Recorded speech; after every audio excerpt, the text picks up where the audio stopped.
orang menganggap kebebasan sebagai hak dasar manusia. Kita percaya bahwa kita memiliki kendali atas pilihan kita, bahwa kita bisa menentukan arah hidup sendiri, memilih nilai-nilai, dan menetapkan tindakan berdasarkan kehendak. Namun, apakah kebebasan itu benar-benar milik kita? Pandangan umum tentang kebebasan seringkali tidak mempertanyakan kerangka yang lebih dalam. Apakah pilihan kita lahir dari diri kita, ataukah hanya hasil dari rangkaian kondisi yang telah ada sebelumnya? Apakah keputusan yang kita buat benar-benar hasil pertimbangan yang mandiri, atau sekadar akibat dari dorongan yang sudah terbentuk jauh sebelum kita menyadarinya?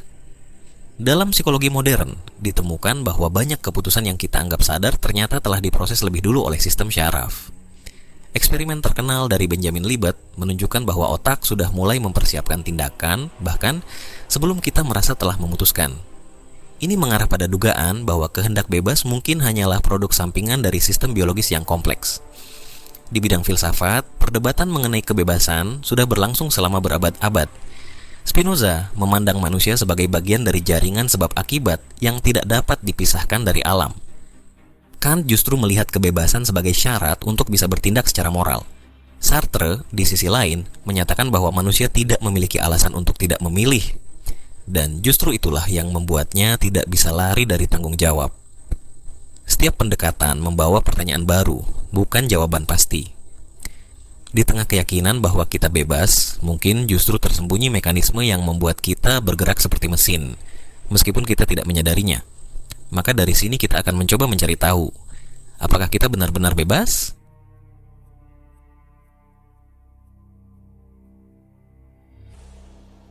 Istilah bebas sering digunakan secara serampangan, seolah maknanya sudah jelas bagi semua orang. Namun begitu kata itu dibedah secara lebih hati-hati, dia mulai menunjukkan lapisan-lapisan yang saling bertentangan. Apa sebenarnya yang dimaksud ketika seseorang mengatakan bahwa ia bebas? Bebas dari apa? Bebas untuk apa? Secara umum, ada dua cara pandang yang cukup berpengaruh dalam sejarah pemikiran modern: kebebasan negatif dan kebebasan positif. Isaiah Berlin, dalam kuliah terkenalnya tahun 1958, membedakan keduanya secara sederhana. Menurutnya, kebebasan negatif adalah kebebasan dari campur tangan pihak luar. Dalam pengertian ini, seseorang dianggap bebas ketika tidak dihalangi oleh kekuasaan atau aturan yang mengatur pilihannya. Contohnya, seseorang bebas untuk berbicara karena tidak ada hukum yang melarangnya. Sementara itu, kebebasan positif berkaitan dengan kemampuan untuk mengendalikan diri sendiri. Ini bukan sekadar ketiadaan larangan, tapi menyangkut kapasitas internal untuk berpikir, memutuskan, dan bertindak berdasarkan alasan yang diyakini. Dalam pengertian ini, seseorang tidak dianggap bebas hanya karena tidak dihalangi. Dia dianggap bebas jika mampu bertindak berdasarkan prinsip yang dia setujui secara sadar, bukan karena dorongan luar atau kebiasaan yang tak dipertanyakan. Dalam praktiknya, dua pengertian itu sering bertabrakan. Negara bisa memberi kebebasan negatif kepada warganya, misalnya membebaskan mereka memilih pemimpin, tapi tanpa kebebasan positif, orang mungkin hanya memilih karena dipengaruhi media, tekanan ekonomi, atau sekadar ikut arus. Dengan kata lain, dia memilih, tapi belum tentu karena dia tahu apa yang sebenarnya dia kehendaki. Masalahnya menjadi lebih rumit ketika kita menyadari bahwa sebagian besar kehidupan dijalani tanpa pemikiran mendalam. Banyak keputusan terjadi secara otomatis. Kita terbiasa dengan rutinitas, mengikuti norma sosial, dan merespons lingkungan seperti yang sudah dipelajari sejak kecil. Di titik ini, sulit membedakan antara keputusan yang benar-benar lahir dari diri sendiri dan keputusan yang terbentuk dari kebiasaan. Beberapa pemikir bahkan meragukan apakah kehendak bebas bisa dipertahankan secara rasional. Thomas Hobbes dan David Hume misalnya memandang kehendak sebagai bagian dari rantai sebab akibat. Jika segala sesuatu di dunia tunduk pada hukum kausalitas, maka setiap tindakan pasti memiliki alasan yang bisa dilacak ke belakang, dan jika itu benar, maka tak ada ruang untuk kebebasan dalam arti mutlak. Namun, banyak filsuf menolak pandangan ini. Mereka menganggap kebebasan bukan soal lepas dari sebab, tetapi soal bertindak berdasarkan alasan yang bisa dipertanggungjawabkan.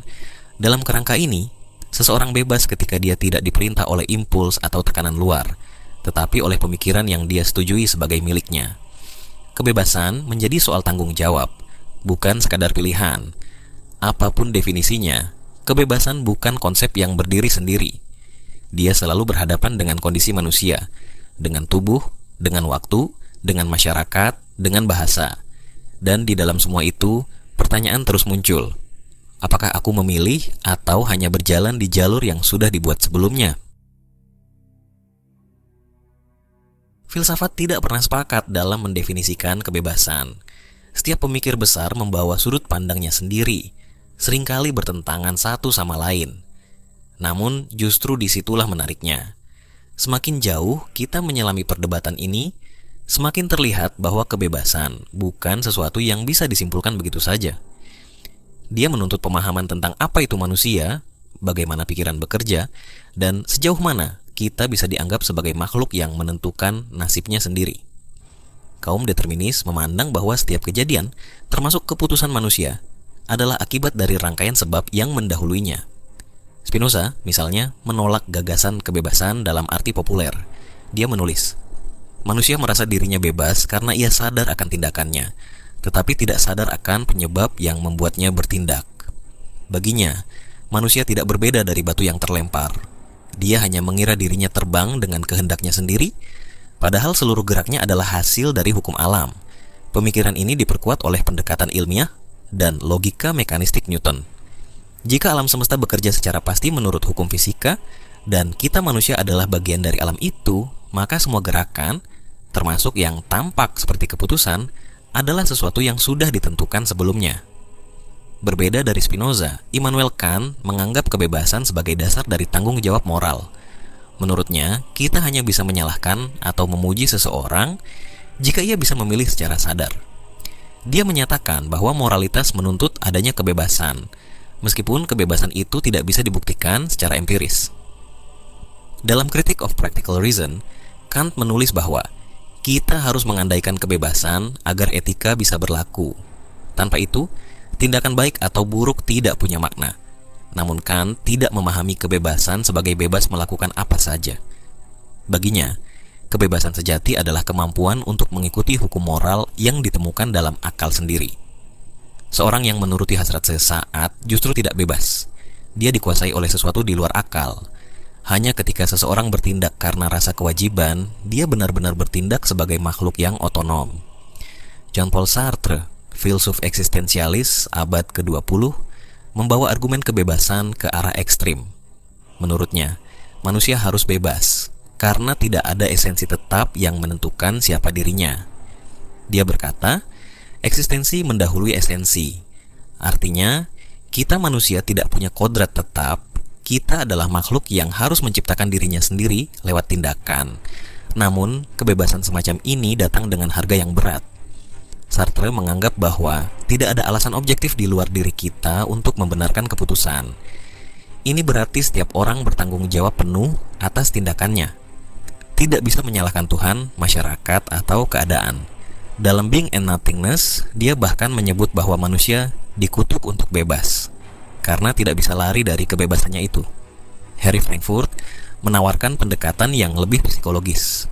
Dia membedakan antara keinginan biasa, first order desire, dan kehendak tingkat 2, second order volition, yaitu keinginan tentang keinginan. Menurutnya, seseorang hanya benar-benar bebas jika dia menginginkan agar keinginannya menjadi kehendaknya. Contohnya, seseorang bisa ingin minum alkohol, tapi juga ingin agar dirinya tidak menginginkan alkohol. Jika dia tidak bisa mengendalikan keinginan tingkat pertama, dia mungkin disebut kecanduan, dan dalam hal itu tidak sepenuhnya bebas. Kebebasan, dalam pandangan ini, bergantung pada sejauh mana seseorang mampu mengatur dan menyetujui keinginannya sendiri. Filsafat memberi berbagai cara untuk memandang kebebasan, dari determinisme mutlak hingga kebebasan total. Tidak ada satu jawaban yang dianggap final, tapi dari semua pandangan itu muncul satu benang merah. Kebebasan bukanlah sesuatu yang sederhana. Dia adalah ruang konflik antara dorongan, kesadaran, nilai, dan kemungkinan. Di permukaan, hidup tampak penuh pilihan. Kita memilih pekerjaan, pasangan, makanan, pakaian, gaya hidup. Namun, psikologi menunjukkan bahwa sebagian besar dari apa yang kita sebut sebagai pilihan bukanlah hasil pertimbangan rasional yang utuh, melainkan keputusan otomatis yang diambil oleh sistem mental yang tidak kita sadari. Daniel Kahneman dalam bukunya Thinking, Fast and Slow membagi cara berpikir manusia menjadi dua sistem, cepat dan lambat. Sistem cepat bekerja dengan intuisi, kebiasaan, dan asosiasi. Dia sangat efisien, tapi juga mudah tertipu. Sistem lambat, sebaliknya, lebih analitis, lamban, dan memerlukan usaha. Namun karena tubuh dan otak manusia menghemat energi, sistem lambat hanya digunakan ketika benar-benar dibutuhkan. Sebagian besar keputusan harian kita diambil oleh sistem cepat, dengan kata lain, tanpa banyak berpikir. Hal ini menimbulkan pertanyaan mendalam. Jika sebagian besar keputusan diambil oleh bagian dari pikiran yang tidak kita kontrol, apakah kita benar-benar bebas? Psikologi perilaku menunjukkan bahwa manusia sangat responsif terhadap lingkungan. Dalam eksperimen terkenal dari Skinner, perilaku manusia dapat dimodifikasi melalui penguatan positif dan negatif, sebagaimana hewan bisa dilatih dengan hadiah dan hukuman. Bahkan preferensi pribadi seringkali terbentuk dari kebiasaan dan eksposur berulang terhadap stimulus tertentu. Dalam konteks ini, kebebasan menjadi relatif. Seseorang mungkin merasa dia memilih suatu merek barang karena suka, padahal preferensinya terbentuk dari paparan iklan yang terus-menerus. Dia merasa menentukan arah hidupnya, padahal yang bekerja adalah pengondisian yang berlangsung pelan-pelan, tanpa disadari. Sigmund Freud membawa perdebatan ini lebih dalam. Menurutnya, manusia digerakkan oleh kekuatan yang berada di luar kesadarannya. Dorongan, trauma masa kecil, dan mekanisme pertahanan diri. Ego yang merasa mengendalikan diri hanyalah sebagian kecil dari struktur psikis yang jauh lebih kompleks. Kebebasan dalam kerangka ini adalah kemungkinan yang sangat terbatas. Pilihan yang kita ambil bisa jadi hanyalah reaksi atas sesuatu yang tertanam dalam sejak lama. Freud menulis bahwa kita tidak menjadi tuan di rumah kita sendiri. Kita merasa merdeka, tapi dorongan-dorongan yang tak dikenali kerap mengambil alih kendali. Studi neuroscience juga mulai memperkuat intuisi ini. Dalam eksperimen yang dilakukan oleh Benjamin Libet pada tahun 80-an, ditemukan bahwa aktivitas otak yang menunjukkan keputusan untuk bergerak muncul sebelum seseorang secara sadar merasa telah memutuskan. Ini menunjukkan bahwa kesadaran memilih mungkin hanya interpretasi dari keputusan yang sudah terjadi sebelumnya secara biologis. Meski temuan ini masih diperdebatkan, dia mengguncang keyakinan lama tentang kehendak bebas. Jika otak sudah memutuskan sebelum kita sadar, lalu apa sebenarnya yang dimaksud dengan memilih? Leon Festinger menunjukkan bahwa manusia seringkali menyesuaikan keyakinan untuk menyelaraskan tindakan, bukan sebaliknya. Jika seseorang melakukan sesuatu yang bertentangan dengan nilai yang dia akui, dia cenderung mengubah nilai itu agar sesuai dengan tindakannya, bukan mengubah tindakannya agar selaras dengan nilai. Mekanisme ini dikenal sebagai disonansi kognitif. Ini berarti, dalam banyak kasus, kita tidak membuat keputusan berdasarkan prinsip yang tetap. Sebaliknya, kita sering menyesuaikan prinsip agar tindakan terasa masuk akal. Ini adalah bentuk rasionalisasi, dan ini membuat kebebasan semakin sulit dipastikan. Psikologi tidak secara langsung menyangkal kebebasan, namun dia menunjukkan bahwa pilihan manusia dipengaruhi oleh lebih banyak faktor daripada yang disadari. Antara naluri, kebiasaan, trauma, dan impuls biologis, ruang untuk memilih menjadi sempit. Bebas bukan berarti bisa melakukan apa saja, tapi mungkin sekadar berarti sedikit sadar akan apa yang sedang dilakukan. Untuk menguji seberapa bebas seseorang dalam situasi nyata, kita perlu melampaui teori dan menyimak apa yang terjadi ketika seseorang dihadapkan pada pilihan yang berat, atau bahkan tidak punya pilihan sama sekali. Orang yang hidup di bawah rezim totaliter, seseorang dengan gangguan mental berat, dan individu yang dibesarkan dalam lingkungan ekstrim tanpa akses terhadap pandangan alternatif. Ketiganya memperlihatkan batas nyata dari kebebasan. Bayangkan seorang wartawan di negara otoriter yang tahu bahwa menulis kebenaran berarti dipenjara atau dibunuh.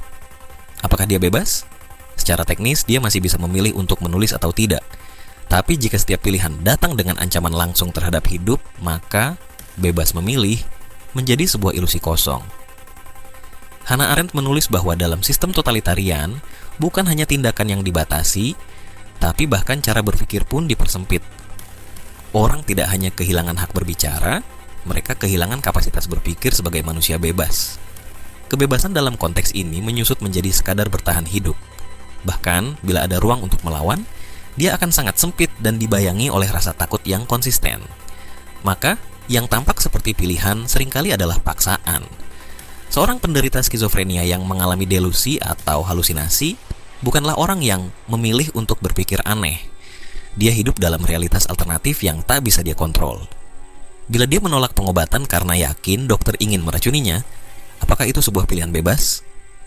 Dalam psikologi, kebebasan diasumsikan sebagai kemampuan untuk bertindak berdasarkan penilaian rasional dan pemahaman terhadap realitas. Jika elemen itu hilang, maka pilihan yang dibuat menjadi tidak sepenuhnya milik dirinya. Dia tidak sedang memilih secara sadar, melainkan mengikuti alur internal yang tidak dia kendalikan.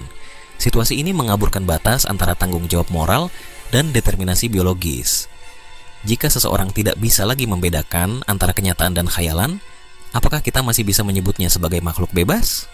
Seorang anak yang sejak kecil tumbuh di lingkungan yang sangat tertutup, hanya mengenal satu cara berpikir, satu sistem nilai, satu jenis narasi.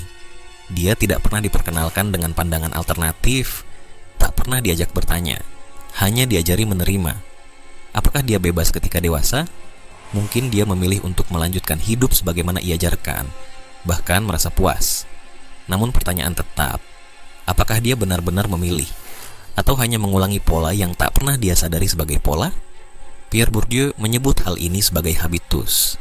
Pola pikir, kebiasaan, dan nilai yang terbentuk dari lingkungan sosial dan menjadi bagian dari diri seseorang tanpa disadari. Dalam dunia tertutup, habitus menjadi penjara yang tidak terlihat. Individu merasa bebas, tapi sebenarnya tidak pernah tahu bahwa ada kemungkinan lain. 3 kasus ini menggambarkan bahwa kebebasan seringkali tidak mutlak, melainkan sangat terikat pada kondisi konkret. Dalam tekanan politik, gangguan mental, atau lingkungan sosial yang ekstrim, kebebasan tak lagi hadir sebagai hak yang bisa diakses, melainkan sebagai ruang sempit yang terus menyempit. Ini membawa kita pada pertanyaan lebih mendalam. Jika kebebasan begitu rapuh dan terbatas, mengapa manusia terus mempertahankannya sebagai nilai tertinggi? Sepanjang sejarah filsafat, kebebasan telah menjadi tema yang tak pernah habis diperdebatkan. Dari Plato hingga Sartre, gagasan tentang kehendak, tanggung jawab, dan penentuan nasib sendiri selalu menjadi pusat dari apa artinya menjadi manusia. Namun, tak semua filsuf menyepakati bahwa manusia sungguh bebas.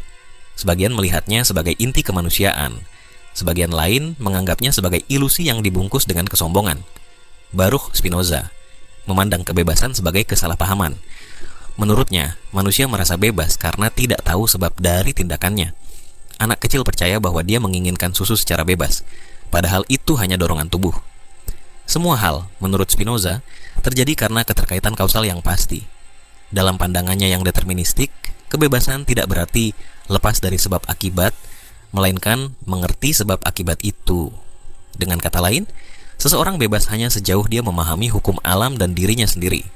Kebebasan bukan soal memilih apa saja, tetapi mengetahui mengapa kita memilih dan menerima bahwa banyak hal tidak bisa kita ubah. Immanuel Kant memberikan definisi lain. Baginya, kebebasan bukanlah soal melakukan apa yang kita inginkan, tetapi kemampuan untuk tunduk pada hukum moral yang berasal dari diri sendiri. Manusia bebas ketika dia mampu bertindak bukan karena dorongan luar atau nafsu, tetapi karena sadar akan kewajiban moral yang rasional. Kebebasan, dalam pandangan Kant, sangat erat dengan tanggung jawab. Hanya makhluk rasional yang mampu membuat hukum bagi dirinya sendiri, dan karena itulah manusia memiliki martabat.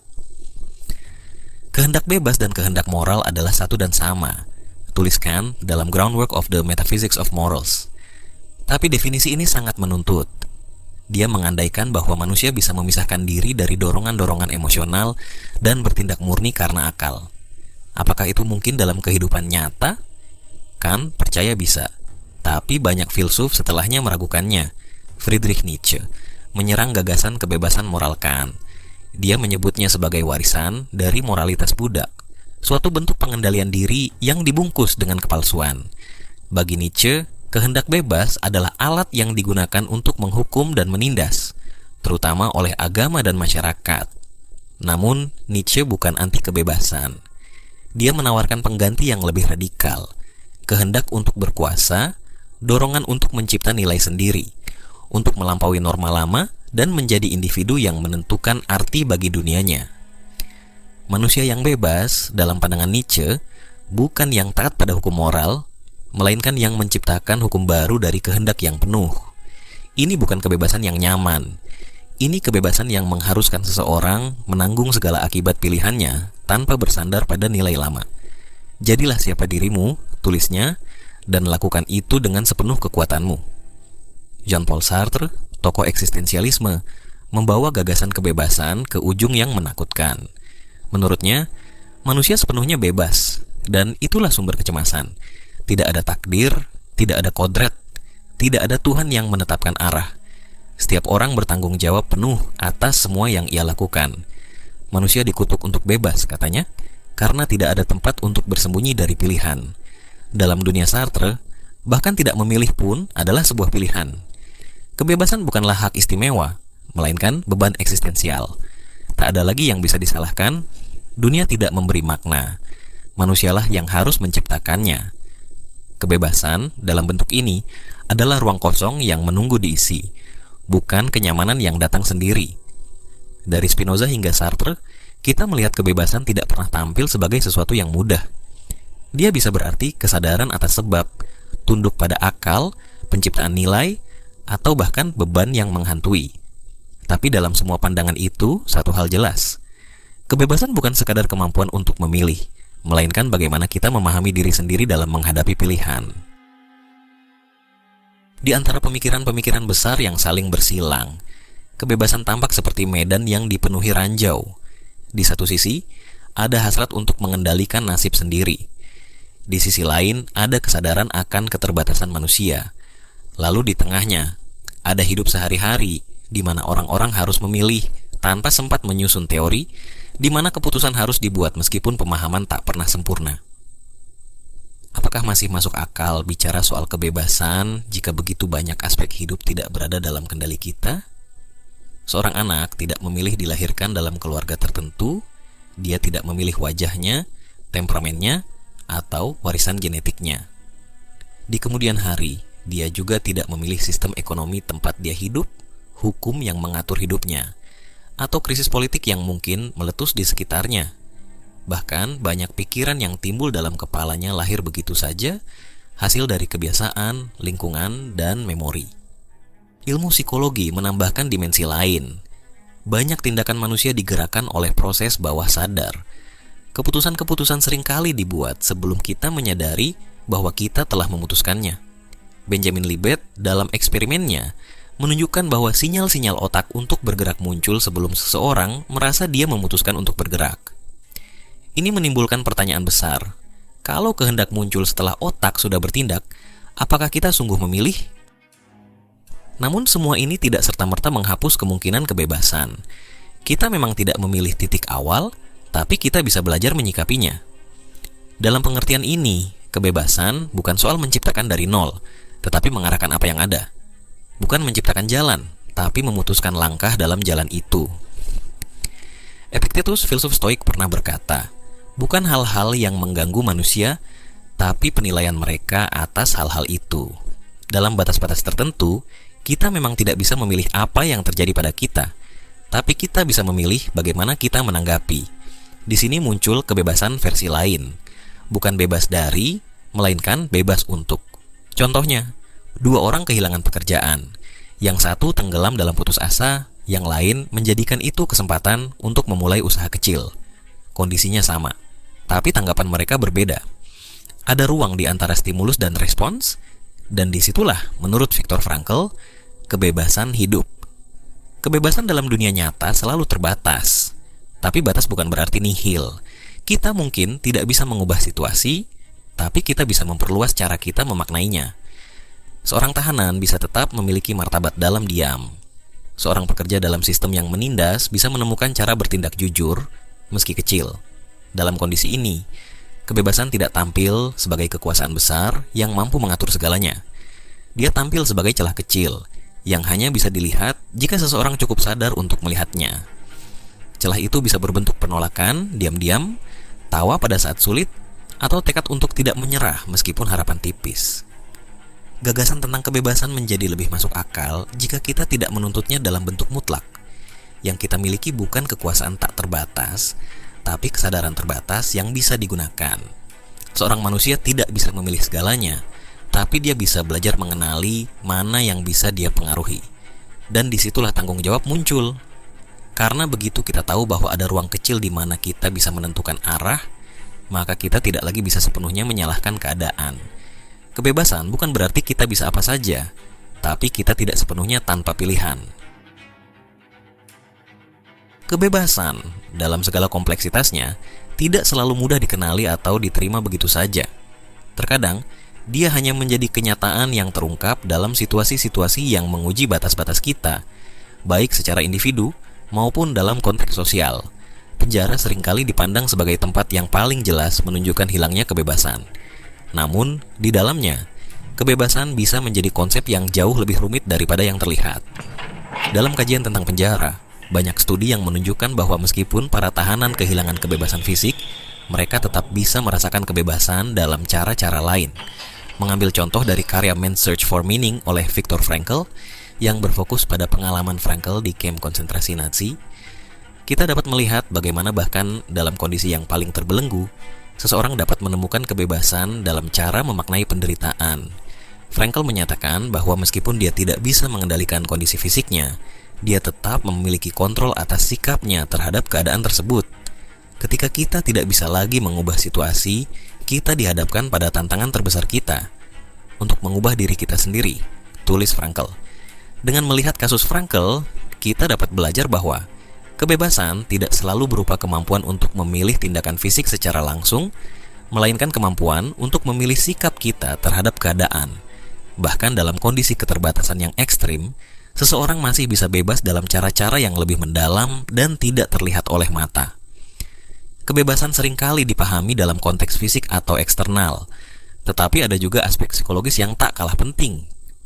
Banyak orang terjebak dalam pola perilaku atau kebiasaan yang mengurung mereka dalam lingkaran yang tampaknya tak terpecahkan.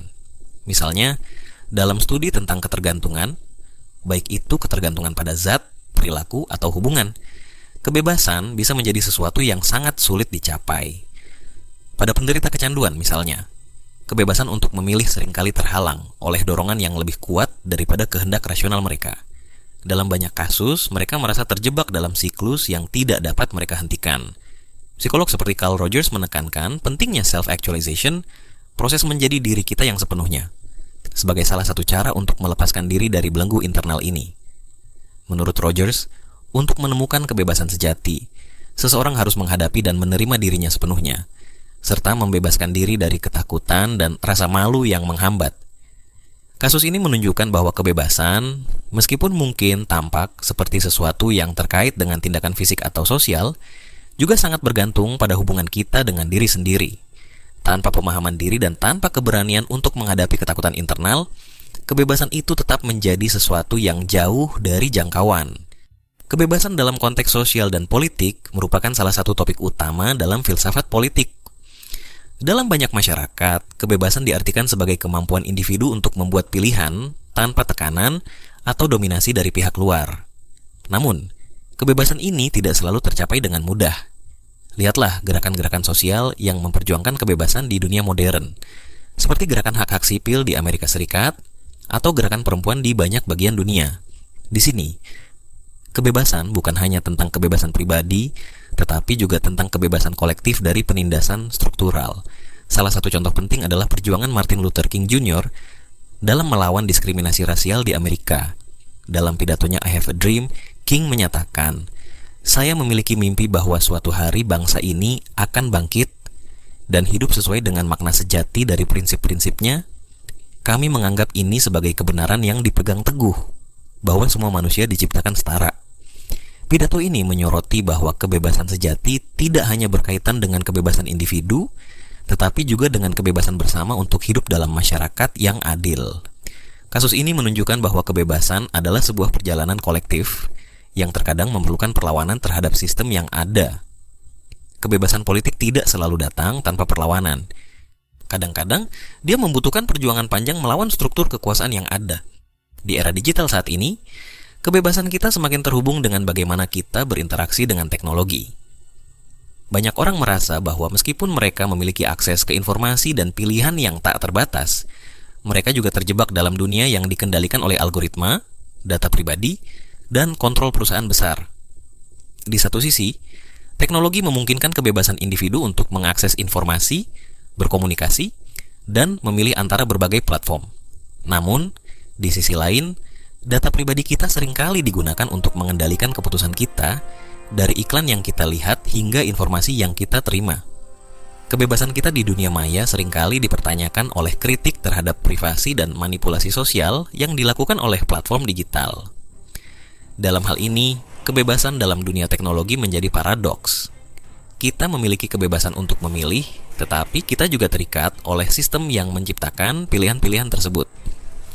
Hal ini memperlihatkan bahwa kebebasan dalam konteks sosial, politik, dan teknologi seringkali tidak sesederhana yang terlihat. Kebebasan, setelah kita telusuri melalui berbagai dimensi psikologis, filsafat, dan sosial, terbukti menjadi konsep yang jauh lebih kompleks daripada yang biasanya dipahami. Dalam perjalanan kita melihat bahwa kebebasan tidak hanya berhubungan dengan kemampuan fisik untuk memilih atau bertindak, tetapi juga melibatkan elemen-elemen yang lebih dalam dan kadang-kadang tersembunyi, seperti kesadaran diri, penerimaan, dan pemahaman tentang batasan yang tak terelakkan. Pada akhirnya, kebebasan adalah tentang bagaimana kita memilih untuk menghadapinya, tidak hanya dalam tindakan, tetapi dalam cara kita memahami diri kita dan dunia di sekitar kita. Dari studi-studi kasus yang telah dibahas, kita dapat menarik kesimpulan bahwa kebebasan sejati seringkali bukan tentang memiliki kuasa absolut atas keadaan atau dunia luar. Seperti yang dikatakan oleh Epictetus, bukan hal-hal yang mengganggu manusia, tapi penilaian mereka atas hal-hal itu. Kebebasan datang bukan dari mengubah dunia, tetapi dari kemampuan kita untuk menerima apa yang tidak dapat kita ubah, dan untuk memutuskan bagaimana kita merespons terhadapnya. Penerimaan ini bukan berarti menyerah atau pasrah, melainkan sebuah pengakuan akan kenyataan yang ada, yang memberi ruang bagi kebebasan untuk berkembang dalam batas-batas tersebut. Dengan menerima keterbatasan kita bisa lebih bebas dalam memilih bagaimana kita akan merespons dan beradaptasi dengan kehidupan yang kita jalani. Dalam konteks sosial dan politik, kebebasan seringkali terkait dengan pemberontakan terhadap ketidakadilan atau penindasan. Namun, seperti yang terlihat dalam gerakan hak-hak sipil atau perjuangan untuk kebebasan perempuan, kebebasan bukan hanya tentang individu yang melawan sistem, tetapi juga tentang bagaimana kita sebagai masyarakat bekerja bersama untuk menciptakan ruang bagi kebebasan kolektif. Kebebasan sosial tidak hanya melibatkan hak untuk memilih atau berbicara, tetapi juga hak untuk hidup tanpa rasa takut akan diskriminasi atau kekerasan. Di dunia yang semakin terhubung, kebebasan juga berarti kemampuan untuk menjalin hubungan yang bermakna, mendukung satu sama lain, dan memperjuangkan keadilan bersama. Hal ini mengingatkan kita bahwa kebebasan bukanlah tujuan akhir, tetapi sebuah proses yang terus berkembang dan berjuang dalam kehidupan sosial kita. Teknologi telah membuka banyak pintu kebebasan, akses ke informasi, komunikasi, dan peluang. Namun, ini juga menghadirkan tantangan baru dalam memahami kebebasan. Dunia maya memberi kita kebebasan untuk memilih, tetapi di balik itu, banyak aspek kebebasan kita yang terikat oleh algoritma dan keputusan-keputusan yang tidak selalu kita kontrol. Kebebasan di era digital memerlukan kesadaran akan keterbatasan yang datang dengan teknologi itu sendiri. Di sini, kita dihadapkan pada paradoks kebebasan. Kita memiliki kebebasan untuk memilih dalam dunia digital, tetapi seringkali kita tidak tahu bahwa pilihan kita dipengaruhi oleh banyak faktor yang tidak kita sadari. Oleh karena itu, kebebasan dalam dunia digital memerlukan pemahaman yang lebih dalam tentang bagaimana teknologi bekerja dan bagaimana kita bisa menggunakan teknologi tersebut tanpa kehilangan kendali atas pilihan-pilihan kita. Pada level pribadi, kebebasan datang dari kemampuan untuk memahami dan menerima diri kita sendiri. Banyak orang terjebak dalam ketergantungan psikologis atau pola perilaku yang mengurung mereka dalam kenyataan yang mereka tidak pilih. Seperti yang dijelaskan oleh Carl Rogers, kebebasan sejati adalah hasil dari self-actualization, proses di mana kita menjadi versi terbaik dari diri kita sendiri dengan menerima kekurangan dan kelebihan kita. Untuk menemukan kebebasan sejati, kita harus terlebih dahulu belajar untuk melepaskan belenggu yang kita ciptakan sendiri. Ini mungkin berarti menghadapi ketakutan kita, menanggalkan ilusi kontrol total, dan belajar untuk hidup dengan cara yang lebih jujur dan otentik. Kebebasan adalah tentang menjadi diri kita sendiri dalam segala kekurangan dan ketidaksempurnaan kita. Pada akhirnya, kebebasan tidak datang dengan jawaban yang sederhana. Dia bukan sesuatu yang bisa dijelaskan dengan formula atau dicapai dengan langkah-langkah yang pasti. Kebebasan adalah sebuah perjalanan, proses terus-menerus yang melibatkan pengakuan atas keterbatasan kita, serta perjuangan untuk memahami dan menerima dunia, diri kita, dan orang lain. Kebebasan sejati tidak terletak pada kemampuan untuk mengendalikan segalanya, tetapi pada pemahaman kita bahwa kebebasan datang dari kesadaran kita akan pilihan yang ada dan kemampuan kita untuk memilih jalan yang paling sesuai dengan nilai-nilai dan aspirasi kita. Seperti yang dikatakan oleh Jean-Paul Sartre, kebebasan adalah apa yang kita lakukan dengan apa yang telah dilakukan terhadap kita.